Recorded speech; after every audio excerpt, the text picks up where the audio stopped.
Welcome to Toffee TV. It is the Everton News Daily, brought to you in partnership with the SofaScore app. Idrissa Gueye has returned to training. He has been pictured out in Portugal with the first team squad. Sean Dyche had said that he should be available in the next couple of days in an interview he gave with Everton TV a couple of days ago, and that has proven correct because Idrissa was out smiling and training with the first team squad.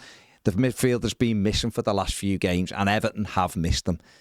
Even if it was just the option of being able to bring him on as a sub or start him and replace him with another midfielder. There just isn't enough options for Sean Dyche on the bench. So it's a big boost that he is back training, and hopefully now he'll stay fit for the rest of the season as Everton attempt to navigate their way away from any kind of relegation worries. Everton today have again been linked with a move for 23-year-old Hull City defender Jacob Greaves. The Blues were linked last week, being linked with him again this week. He is left-footed, 6'3", and is thought to be a possible long-term replacement for Jared Branthwaite, who continues to be linked with a move away from Goodison Park. We'll have to wait and see what happens with that one. Greaves thought to be available for around £15 million.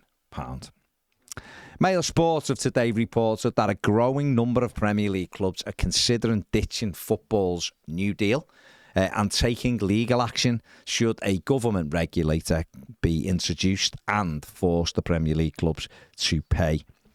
The Premier League has apparently put forward a proposal to pay £836 million over 5 years, which comes on top of the current one of £110 million in solidarity payments and £40 million a year to a youth fund.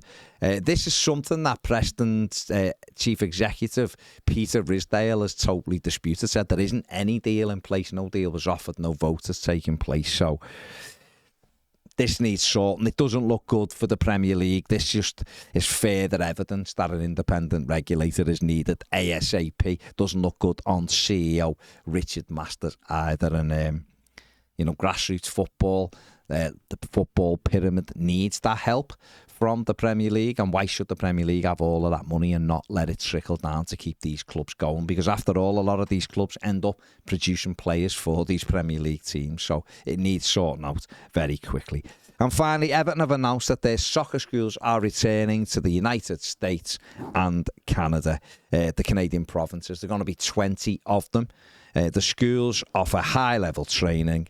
And if you are in those areas, you have a lot of international people who watch this, you can book these courses on evertonfc.com. You can get more information on there as well. Another thing, go over to More Than a Game and check out the latest Inside the Game podcast. That is with Tony Grant this week, former Everton midfield player, also former Everton European head of scouting as well. Go over. It's a really good conversation. Some great stories from Tony Grant's career and what he wants to do next. So go and check that out. Give it a like and subscribe to that channel while you're there. Right, that is it. Thanks for watching. We'll see you later.